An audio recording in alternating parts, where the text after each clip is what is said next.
Hello, my little dear friends. How are you all? Hope you are fit and fine. Come, let us discuss about this chapter.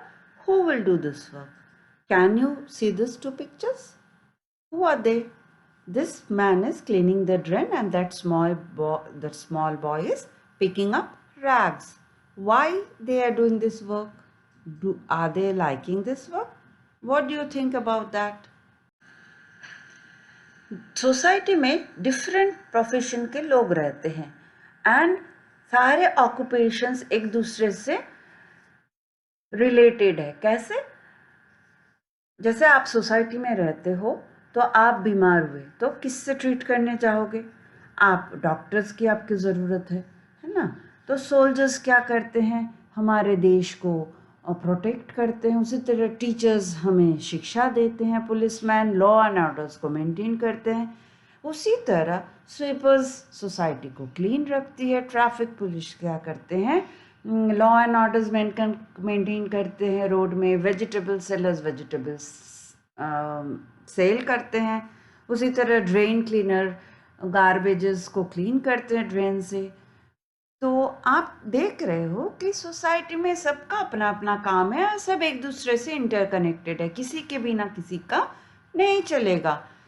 तो आप ये right side वाली जो picture है आपके NCERT book की है एंड आप इस पिक्चर को देखिए एंड बताइए कि इनमें से कौन से 5 ऑक्यूपेशन आपको पसंद है एंड क्यों, एंड ये 5 कौन से 5 ऑक्यूपेशंस आपको पसंद नहीं हैं और क्यों नहीं है।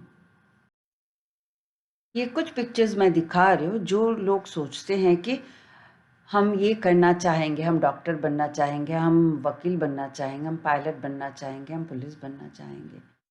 तो ये लोग बनना चाहते हैं। क्यों बनना चाहते हैं? What do you think?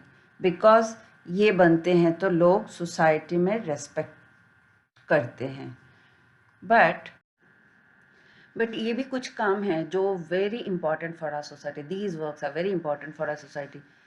अगर आपके घर में एक हफ्ते से कूड़ा जमा है तो आपका क्या हाल होगा? क्या हाल होगा सोसाइटी का अगर कोई स्वीपर आके क्लीन नहीं करता है, या नाली जाम हो जाता है तो कोई आके साफ उसको क्लियर नहीं करता है, या कहीं पे आप गए हो तो वहाँ पे कोई कूली नहीं है, पॉटर नहीं है कि आपका भारी सामान वो ले जाए आप जहाँ आप जाना चाहते हो वहाँ पे, तो आपको कितनी डिफ़िकल्टी फेस करनी पड़ेगी।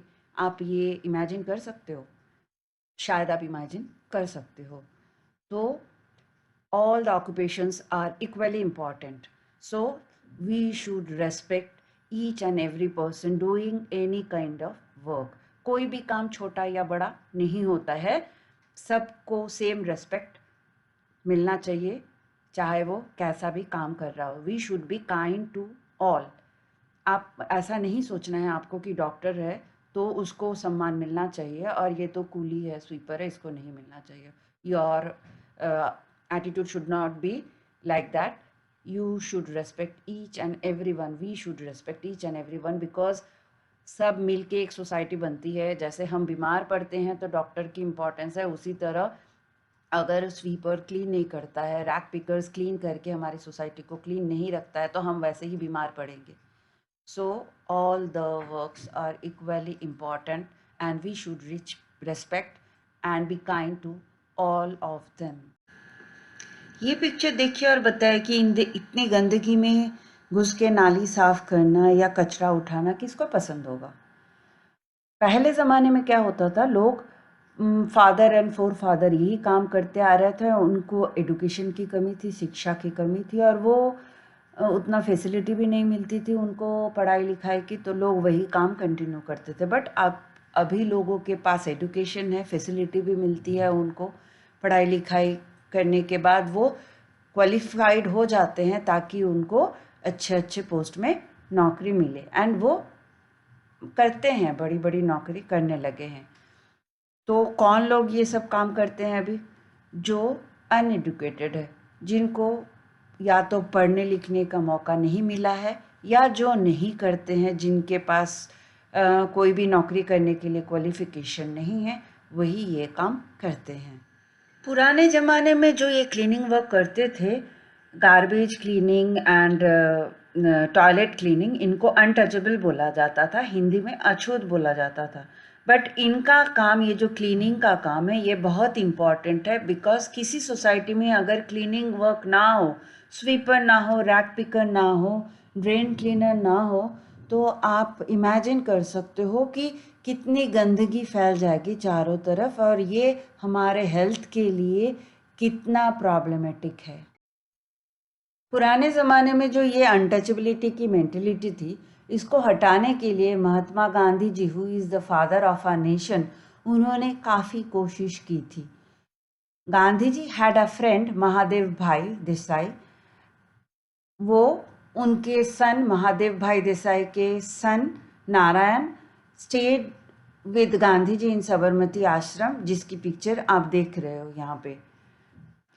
ये जो एक्सट्रैक्ट है, ये नारायण जी की बुक की है कि जब वो 11 इयर्स के थे तो वो गांधी जी के बनाए हुए साबरमती आश्रम, जो कि गुजरात में है, वहाँ रहते थे।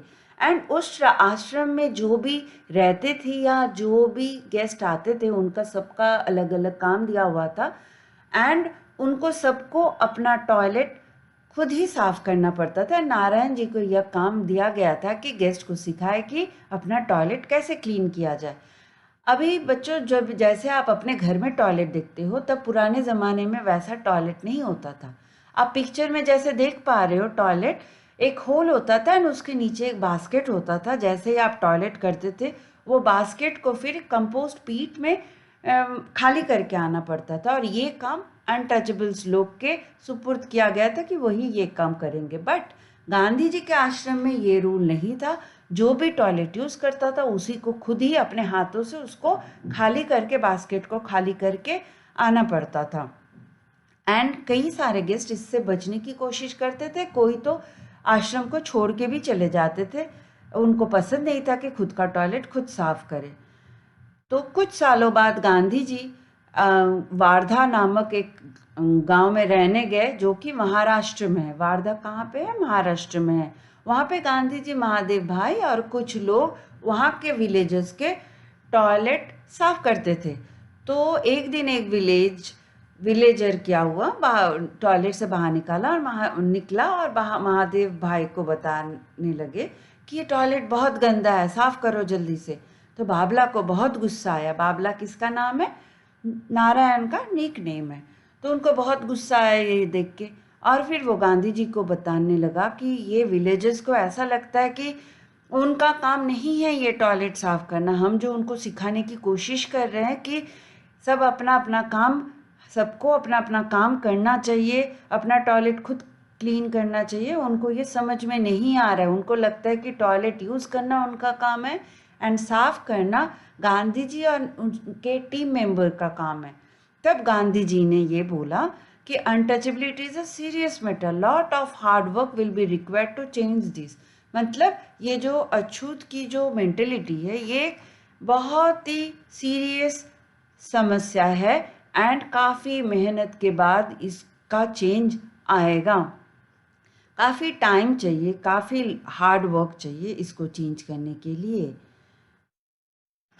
डॉक्टर बी आर अम्बेडकर ने भी एक एक्सपीरियंस शेयर किया अपना, कि this story is almost 100 years old.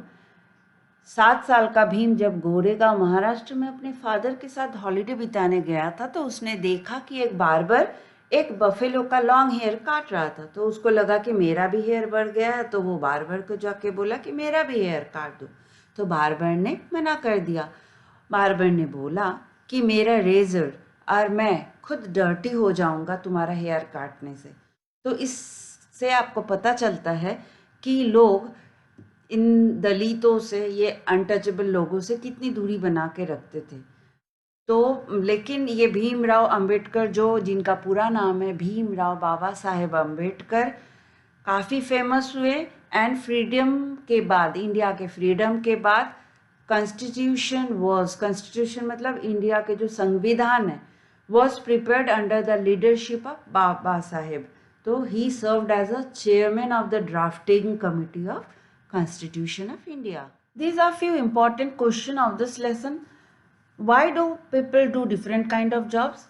अलग अलग लोग अलग अलग काम क्यों करते हैं? उनके चॉइस के हिसाब से, स्किल के हिसाब से, एबिलिटी के हिसाब से, एजुकेशन क्वालिफिकेशन के हिसाब से अपना अपना जॉब लोग चूज करते हैं। 2 jobs that people would not like to do, कौन से काम लोगों को पसंद नहीं है करना? गंदा काम जो भी है, गंदा काम मतलब गंदा पिक करने का काम, rack picker, sweeper, garbage cleaner, ये सब कोई भी लोग पसंद नहीं करते हैं करना, क्योंकि वो उनको लगता है कि ये छोटा काम है। Every person should do every kind of work. Who said this? Mahatma Gandhi ji ने बोला है ये कि every person should do every kind of work. क्यों? क्योंकि कोई भी काम छोटा या बड़ा नहीं होता है, सब काम इम्पॉर्टेंट है, सब काम करोगे, सब काम सबको सीखना चाहिए, इससे स्किल डेवलप होता है। Who are untouchables? जो भी क्लीनिंग जॉब करते हैं दे आर अनटचेबल्स। अभी कई गांव में जहाँ पे अनएडुकेटेड लोग होते हैं वो अनटचेबल्स को मानते हैं, बट सिटीज़ में अब अनटचेबल की कंसेप्ट नहीं है। जिसके भी रिक्वायर्ड क्वालिफिकेशन होता है उसी हिसाब से लोगों को जॉब्स मिलती हैं। What was the name of Gandhiji's ashram? Sabarmati आश्रम। Who was Narayan? He was the follower of Mahatma Gandhi. और उनका जॉब क्या था? आश्रम में कोई भी गेस्ट आए तो उनको सिखाना कि how to clean the toilet. Who did the cleaning work in गांधीजी's आश्रम? जो भी आश्रम में रहते थे वो अपना क्लीनिंग जॉब खुद करते थे। एंड क्लीनिंग वर्क कैसे होता था इन दोज डेज? अभी मैंने बताया था कि पहले के ज़माने के टॉयलेट में होल होता था, उनके नीचे बास्केट होती थी, एंड टॉयलेट यूज़ करने के बाद वो बास्केट को खुद ही लिफ्ट करके और उसको खाली करके आना पड़ता था कंपोस्ट पीट में। एंड आपको पता ही है नरेंद्र मोदी जी ने ये स्वच्छ भारत अभियान चलाया था, जिसमें आपको प्लॉग रन करते हुए जहाँ पे भी कुछ कूड़ा आपको दिखता था आपको उठाना पड़ता था एंड साफ सफाई बरतनी पड़ती थी। तो उन्होंने भी सिखाया कि कोई भी काम छोटा बड़ा नहीं है, एंड उन्होंने ये 2 अक्टूबर 2014 को शुरू किया था, ये स्वच्छ भारत अभियान का जो मिशन है। These are few questions. Try to check yourself. Write all the answers in your copy. Now verify your answers from this box. Hope all of you have understood this lesson well and answered all the questions correctly. Please like my video and subscribe to my channel for more interesting videos. Thank you.